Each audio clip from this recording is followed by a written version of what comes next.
Alrighty, dighty.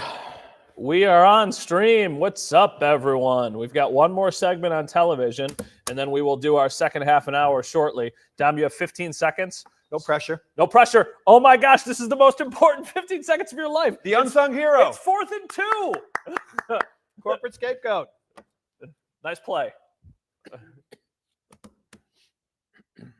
All right, welcome back, everyone. Final thought time of the first half hour of Leading the Charge. Howard, you may start, sir. Last week, I gave a little love to Mac Hollins. Tonight, it is Curtis Samuel's turn.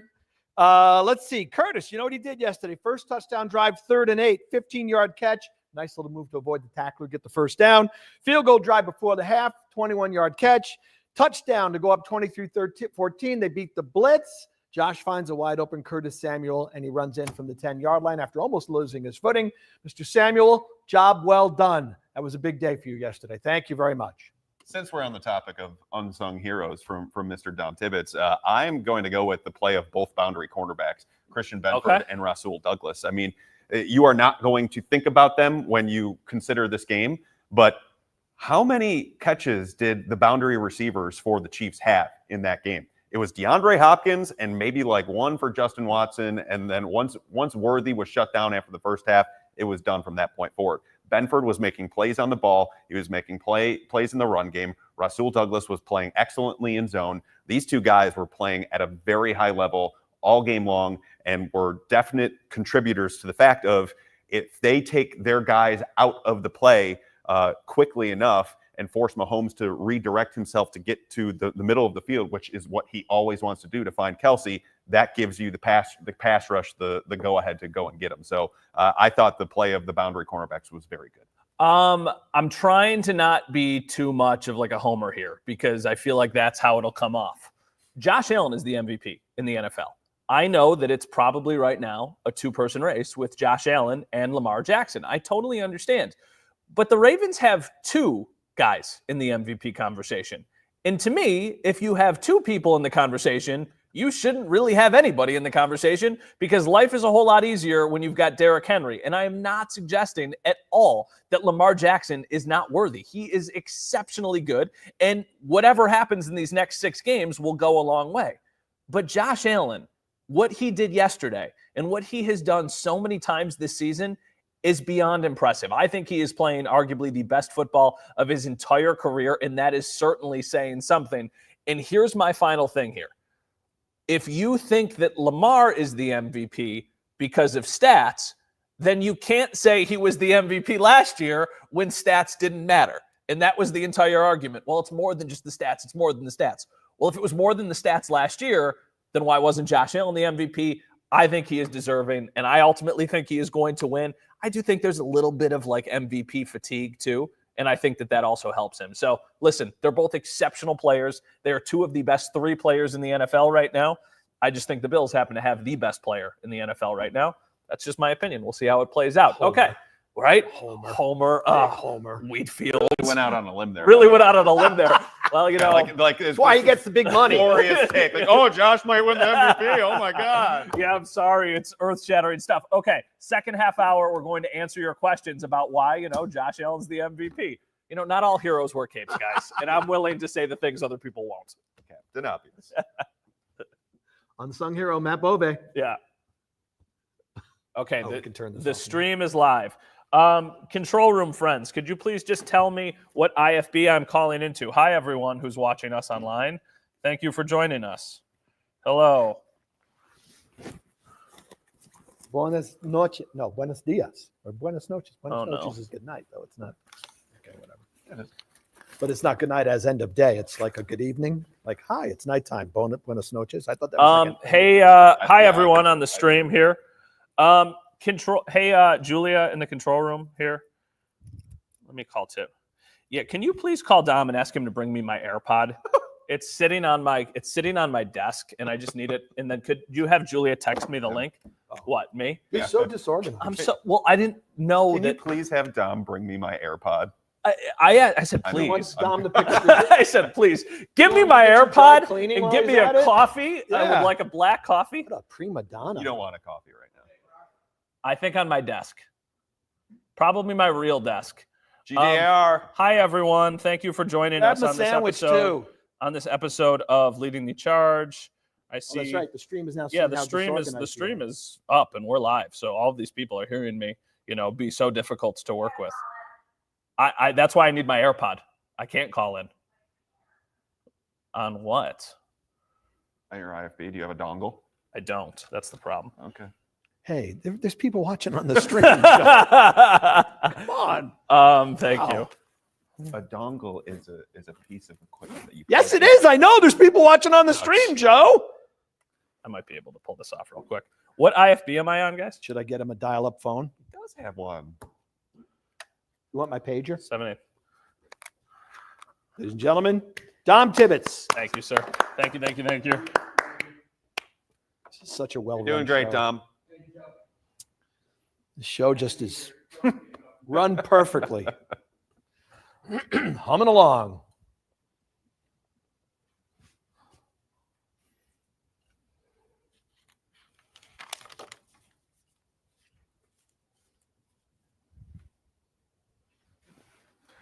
All right. Welcome back, everyone, to our first episode of I'm just a mess right now. I'm trying to get take two. I'm trying to get one headphone into my ear. I'm trying to take the other one out of my ear. I don't know what day of the week it is. What are we talking about? Are we talking about the Bills?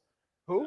I don't know. I think the football Want to talk team. NBA? I'm in. No, we're going to talk about the Buffalo Bills. We're I going think to talk. we were thrown by your amazing take on Josh Allen and the MVP. Wow. Yeah, Yeah, I know. that's- Well, like I said, not everybody is brave enough to have takes. Oh, Lloyd is already watching. Thank you, guys. Hi, everyone. Welcome to Leading the Charge, the second half hour of Leading the Charge on this Victory Monday following the Buffalo Bills' 30-21 win against the Kansas City Chiefs. They improved to 9-2 on the season and are one game back of the Chiefs. How about that? Did I redeem myself? I feel like I got in a little bit of a groove there. As best Did you as say one humanly game back? possible. Yeah, half it's- game back. They're a half No, game back. no.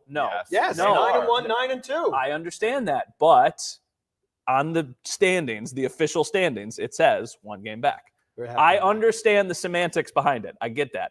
But the actual standings are what I am basing this off of. Whatever. All I can say is I'm that going to I'm debate this off air. okay. All I can say is that I'm grateful to be able to watch great football week in and week out. It is so fun to watch 17 play. Well, thank you, Lloyd Taco Factory, for leading us into a very, very important conversation. Josh Allen. Pretty good. He might be the MVP, don't you think? Don't go crazy, Howard. Talk about Did you know that the betting favorite to be MVP might win the MVP? No. Wow. where does he That's a where does he play stunning football? Where does he play football? I don't know. You know what? We The 4th and 2 plays. Stupid. we talked about the 4th and 2 play. It's nuts. It is stupid. And Yeah. it is one of those plays, by the way. People were tweeting it out. You showed us the video Yeah. that Dom shot. It's one of those plays where you spend last night watching it over and over and over on your phone Uh-huh. because it's just that amazing. But you know what we didn't do in the first half hour? What's that? Because it's standard operating procedure. He made some great throws yesterday. Yeah, he did. He made some pinpoint throws. He ran the offense effectively. He beat blitzes by Kansas City. One of them was the Curtis Samuel touchdown, but he beat numerous blitzes. One of the throws he dropped into Cooper. Yep. The over-the-shoulder one? Yeah, where Cooper has to go and it's out on his outside shoulder, and then the one-handed grab, he Mhm. just dropped those in beautifully. We didn't even mention Khalil Shakir's third down catch, by the way, in the first half hour on the last touchdown drive. But Yeah. he was zipping balls to Shakir. Josh is, I know, right? Josh is really good. But the 4th and 2 MVP. is the play we remember. But man, he made some tremendous passes in that game. Yeah, oh my God. That, some of the plays. that throw to Cooper was not the one-hander, but The one where- outside shoulder on yeah, the Chiefs one, sideline. one where he dropped it in a bucket. That was especially impressive because the Chiefs went cover zero on him. And for those who don't know what cover zero is, that's an all-out blitz. So they came after him. He took a shot as he delivered the ball, and when he threw the ball, you see it on film. Amari Cooper was on a double move. Yeah. Cooper did not come out of his break on the double move until Josh threw it. So that was totally anticipatory for him to be able to drop it right then and there. Yeah. And by the way, him and Cooper have not practiced together all that much. So that makes it super impressive. I think Josh Allen, and I said this after the Colts game when it wasn't popular, I think he's playing the best football of his life right now because you talk about processing, you talk about accuracy, you talk about decision making, you talk about being able to defeat each and having the answer for the test of each defense that a team throws at you, like cover zero that I just talked about. Remember the Ravens games a few years back when they just completely came after him and he unraveled because he couldn't deal with it. He conquered that. Then after that, it was, okay, showing man up at the line of scrimmage and then switching to zone and then forcing him into a mistake. He conquered that. Then last year, it was cover two shell, where he was still trying to force the ball, even though it wasn't there, and was refusing to take the small stuff to open things up down the field later on in the game. Yeah. He conquered that. So if he's doing all of these different things and checking this box, it doesn't matter what you throw at him from one play to the next. He has the answer to the test.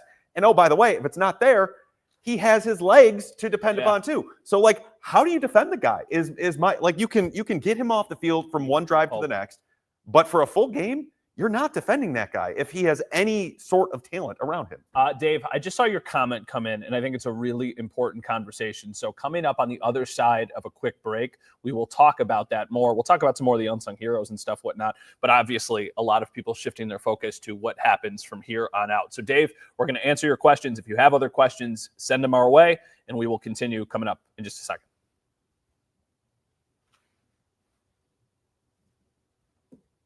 Okay, the break is rolling. Dave, thank you for your question. This is another one that I just saw from Twitter. How do you guys see the Bills doing over the next 3 games after the bye week? And then Dave's question was, what do you think the final standings are going to be? Do you want to talk about the strength of schedules with the teams that they're kind of competing with? I can't pick the Bills. Legally, I'm obligated. You're obligated to do that on Tuesday outlet. mornings at 8:30. I mean, the San Francisco game could go either way. I mean, I still know the Niners can absolutely come in here and win. I think they'll beat the Rams. I think Detroit's a tall order. They're just a machine. The Bills still haven't lost at home, have they? No, they're 5-0 at home. Yep. No, they're 22 out of 24. Did you guys know that? Just regular season. Yeah. They've won 22 of the last 24. The 2 losses were? Minnesota. 1. Denver. 2. So, yeah. That was the Dorsey fired game. Yeah. Dorsey was fired the next day. Too many men on the field. Right? Too many men on the field. Anyway, there was a lot going on. Pittsburgh is now in the division. They had not played a division game until yesterday. Yeah, they got 5 They left. got Cleveland, Really Cincinnati, tough. Cleveland next. Then their schedule is Philly, Baltimore, KC. Mm-hmm. So that's tough. Yeah. Joe's right. The Chiefs schedule the next 2 weeks. Just give them 2 more wins. It's Carolina, Vegas. Oof. Yep. And then they play the Chargers and Cleveland before. Chargers gave them a heck of a fight. Yeah. When they played earlier in the year. Then it's Cleveland and then Houston, their last Pittsburgh, 3. Denver. Houston, Pittsburgh, Denver. Now, all 3 of those games probably going to matter. Now, for the Bills, who knows what the Patriots are doing? Jets, Patriots. I don't even know if Aaron Rodgers is going to be playing at that point. I agree with you there. I think the Patriots might be tougher down the stretch because Drake May is starting to get it. Yeah, he's starting to get it. He's a good player for sure. Yeah. Drake May reminds me of what Josh was his rookie year. Here's the thing, and I totally agree with everything that you're saying. If you were talking about the 1 seed, you better win those games. Oh yeah, no doubt. You know what I mean?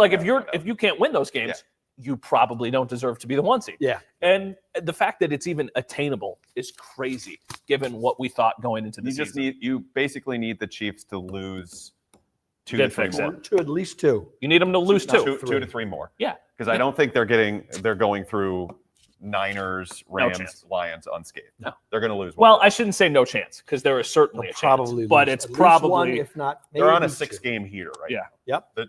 The odds that they go on a 12-game heater to end the year? 6 games left. Probably not. Yeah.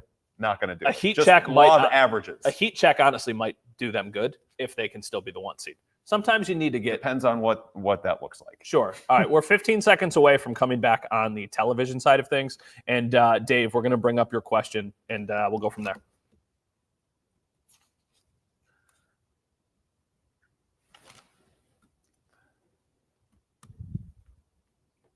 Welcome back. Now that I'm not so discombobulated, I kind of feel like I know where we're going with everything that's happening right now. Dave asked us about 5 minutes ago, what do you guys think the Bills' final standings, he means record, will be? I say 14-3.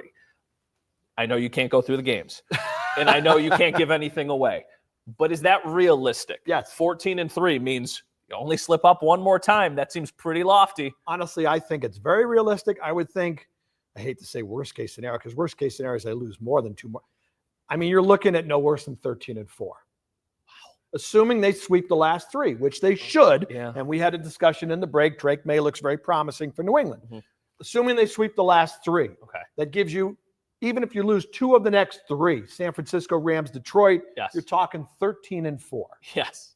Yeah. The 13-4 thing is very realistic, but I don't think it has any chance at being the 1 seed.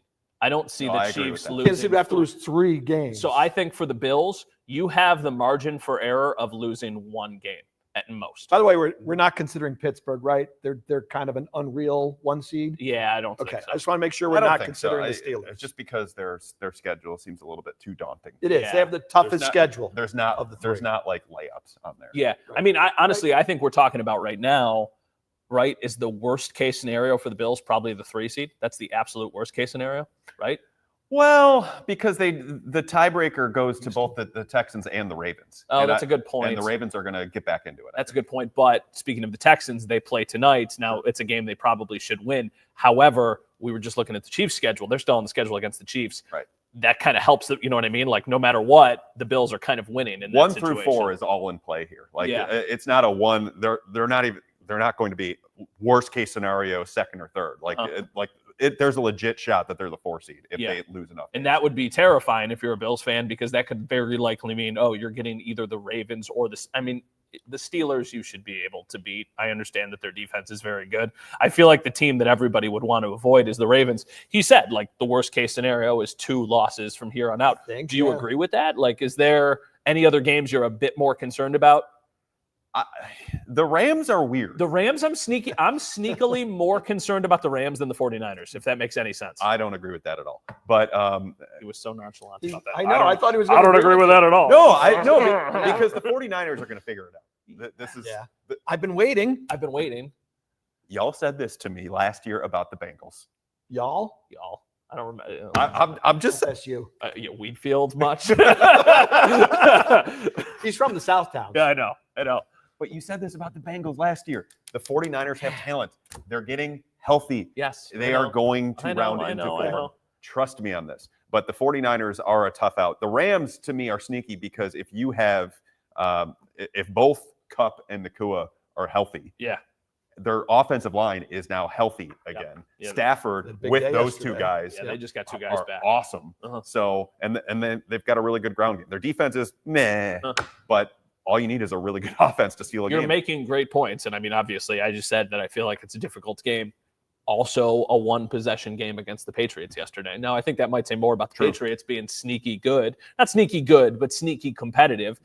I loved the comparison you made. Very Josh Allen rookie season, where it's like, okay, there's glimpses here, and there might be more, but it's not happening super consistently. But, listen, I know it's the cliche, every game in the NFL is a tough game, all this stuff. The Bills should absolutely be able to finish these last 6 games with probably 4 more wins. But if you get 5, the 1 seed is absolutely in play, because I don't think it's unrealistic that the Chiefs lose 2 of their last 6 games, knowing even that these next 2 games are layups. Because you know what's going to happen. Everybody is like, oh, Chiefs just lost their first game. They're going to go put up 45 on the Panthers. No, they're not. They're going to beat the Panthers like 20-13, and they're going to score a touchdown in the 4th quarter, because it's just, They're going to put up 45 on the Panthers. I don't think they're going to put up 45. Their highest point total this year, I think, was 30. Yeah. But the Panthers defense is also one of the worst in the NFL and one of the worst in NFL history. So they might get 35. You know what, guys? A hungry dog runs faster. We're going to take a quick break on the television side of things, and we will answer more of your questions. I'm just the wisest person at this desk tonight. Yeah, you are. Josh Allen MVP, my little quotes. Keep judging. On your A game tonight. Okay, we got a lot of questions about Matt Milano. Juan, you have been joining us for several of these shows. Hey, guys, what is your gut telling about Matt Milano playing against San Francisco? Juan, I think he is definitely playing against San Francisco. I have a very strong feeling that man will be out there against the 49ers. Limited, right? I Yes. assume, right? Yeah, Limited and that's when I say that I think that he's going to play, I think he is on the field in some capacity, but I think it looks a lot like Tre'Davious White a couple years ago, where he gets like some series, but not an every down responsibility. I'm pretty sure I know what his role is going to be. because we saw a preview of this in 2020 Okay. when he came back from injured reserve and he was out for 3 games, because that back then it was only a 3-game absence for IR. What they did when he returned from his injury was they had him come in on third down. I remember that. Yeah. So I think But that would take Cam Lewis off the field. Yeah, Okay. it would. Yeah. I'm good with Milano. No offense to Cam Lewis. Yeah. He's been playing well, So but it's not Milano. you're taking Cam Lewis off the field. You're taking Dorian Williams off. Go the back field. into your nickel. And Milano is your third down linebacker, and that's how he kind of builds himself up. He didn't get back to full every down player until his 4th game back. Okay. So I mean, and he's been gone for longer now. So I would say it would There's be a 6 win games for left. them Okay. if he is able to get back to every down player by the time they get to the Jets game. Okay. I think that would be That's a win. fine. But then he's still got that's 2 games to get ready for the Exactly, playoffs. So that's exactly. fine. Yeah. This is a good question from Ralph.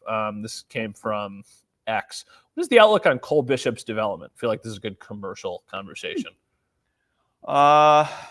They've got him in on special teams every single snap. Yeah. He can't really do much until you get reps. Yeah. Honestly, it's one of those positions where you can only learn so much, but you have to get out there and do it. Sure. So I think this is going to be a next year conversation rather than a this year conversation. Yeah. What are you still vibing Micah Hyde, by the way? Yeah, you know what? I am, and I know that that's probably an unpopular opinion at this point because a lot of people will be like, well, why do they need him? I just don't think that there's any harm in bringing back somebody who knows what you are trying to do on defense. It just gives you a little bit of an insurance policy. Now, I do think that Micah Hyde would have to agree to this, right? Like Micah Hyde would have to be like, yeah, I'm cool not coming back to be an every down player. But given the injury concerns that I think are kind of keeping him out, I don't think that would be – to me, Micah Hyde is coming back because he realizes that this is a very good team. And I think he would want to be part of that. Like, right, if you've put in all this time and now all of a sudden you have a chance, but the Bills have to want to play ball. So I still think it happens. I'm not as confident, though, as I was a couple weeks ago. All right, we're coming back in 10 seconds. Ooh, Michael, we're answering that question coming up. Sorry. All right, welcome back, everyone. Michael just had a very long comment about a lot of different things here, but I want to latch on to the Curtis Samuel part of the comment. It says, good to see Curtis Samuel was found off of the milk carton yesterday. Officiation wasn't great, and, he goes on and on. I want to talk about Curtis Samuel because you gave him your kind of way to go, buddy. And when you do that, it seems to really trend to you did it to Mac Hollins, and then Mac Hollins was great for a couple games. Who needs it? Who's next? Who needs it? Tyler Bass needs it. Oh, yeah. Yeah. Come on, Tyler. We got you, buddy. But seriously, Curtis Samuel was great yesterday. Yeah, he made some really big catches. And I honestly, like I said, I really thought he was a good pickup. And I was disappointed that he wasn't really doing much and they weren't really throwing to him downfield. And you know better. You break down all the tape. But I just thought he came up with some huge plays on – 3 of his catches end up being on drives, I think, where they got 2 touchdowns and 1 field goal. And he was making plays downfield. Yeah. He was getting himself into open spots for Josh Allen to find him with the ball. He's getting yards after catch. I loved his game yesterday. Drew a pivotal pass interference penalty that was definitely a pass interference penalty. That's why he was trying to get a one-handed grab. He got his arm pulled, but you got to get to that point to make the play. So I think he did a lot of nice stuff. And also, everybody's going to see the touchdown. Josh is getting blitzed. Yeah. He just beats man coverage. But he adjusts midair and makes a catch that's thrown a little bit behind him. NFL receiver should make the catch. Yes. But it's not like this is like the easiest catch in the world. The biggest one to me was the first drive of the game where it was 3rd and 7 or 3rd and 8, and he catches it 4 yards short of the sticks. Yep. But he has the balance of cutting upfield, getting a first down, and then they score a touchdown on the next play. He just kind of turned to avoid the guy. How much could they use him moving forward? He is their 4th receiver. Okay. So you were saying behind Amari, Keon, and Khalil. Yeah, not even close. Yes. What we are seeing is the very on-brand, typical Curtis Samuel experience about everything he has done in his previous stops. He disappears for a while, comes back for a huge – go look at his game logs. And you go like, hey, he's good, and then – Yep, because he is a talented guy, but he just – it ebbs and flows with him. So – this was a great game for him. I'm not taking anything away from him. He played very well in a big spot, took a lot of snaps that they needed him to take because Amari Cooper couldn't take all the snaps that he wanted to because he was injured. But Samuel, I don't know that this is going to be the catalyst. But it doesn't need to be. It But doesn't. Because that's he's what I not going mean. to supplant those guys. He's, But what he's it the is wide is receiver 4. what it is depth of weapons. What it is another guy who can make plays if you need it. 11 different guys have a touchdown catch on the Bills roster this season. Last year against the Kansas City Chiefs in the playoffs, Andy Isabella played, and they were taking deep shots to Trent Sherfield. Ooh. This is all about having options Nice guy. in case you need. Yeah, really nice guy. Really nice guy. In case you need them. You don't want to have that happen again. What do you feel? And honestly, I know that we're talking about Curtis Samuel. Matt Collins has been really solid the last couple weeks for what they need him to do. It's, hey, buddy, you're going to block. You're going to be a vibes guy, but every once in a while, we need you to make a catch. It's like a kind of less explosive Gabe Davis, but at like a 15th of the cost, right? I mean, like, there's things to like about his game, and he is the 5th guy. You feel much better than you would with the guys they had last year. All right, one more commercial break on television. Conversation continues online, and then we'll say goodnight. Gabe Davis just turned his TV off. Yeah, Gabe Davis He was just like, tore his dude. meniscus, Gabe Davis right? was like, dude, we were tight. And like, you're saying that stuff. Rob Chase, any worry about our running game, or was it Kansas City's defense? Rob, great question. I have an answer, but I'll let you guys start. I'm not worried about the running game. I thought Kansas City's defense was terrific and stopped it. There was nowhere to go. Chiefs defense is legit. Yeah, a lot of people going into the game said the Chiefs have the best run defense in the NFL, and it wasn't even really worth their time running. Now, that being said, I have seen a lot of people talking about this today, people who are smarter than me, and talking about how the Bills still committed to running the ball, not so much for the sake of just committing to run the ball, but knowing that as they ran, the clock was bleeding, and you knew you were Makes sense. keeping the Chiefs offense off of the field, and you had a lead. I don't know So if you're you like, checked it. you know, go ahead. No, I was. They had to be in a ton of 3rd and 6 and longer yesterday. Yeah. They were and second. I I think believe you might have especially tweeted that. early in the I They were think the very Bills, much in 2nd and 3rd and I think long. the Bills converted 10 3rd and 7 or longers, I believe is the stat that I heard, which doesn't shock me at all. I But mean, that's if- because they weren't getting when they were running on 1st down, they were getting next to nothing. Yeah, and then but it's- the clock is running. yes, and then time of possession ends up 34 to 26. and then on 2nd down, which is even crazier, like it felt like every drive was almost the same. They would run for no gain or like a loss of 1 yard, and then they would do a screen pass to James 3rd Cook and 8, yeah. for 2 yards, Yeah. and then it would be 3rd and 8 or 3rd and 9, and they just kept on doing that. And that's when Josh was the most spectacular because he was like, okay, I'm going to hit Khalil Shakir for 10 yards, or I'm going to hit Curtis Samuel, or I'm going to take these 2 deep shots down the field for Amari Cooper.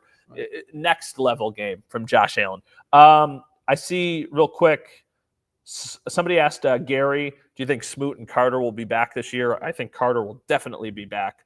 Smoot is trending that way. Smoot is trending that way too. So good signs for the Bills. All right, 5 seconds coming back.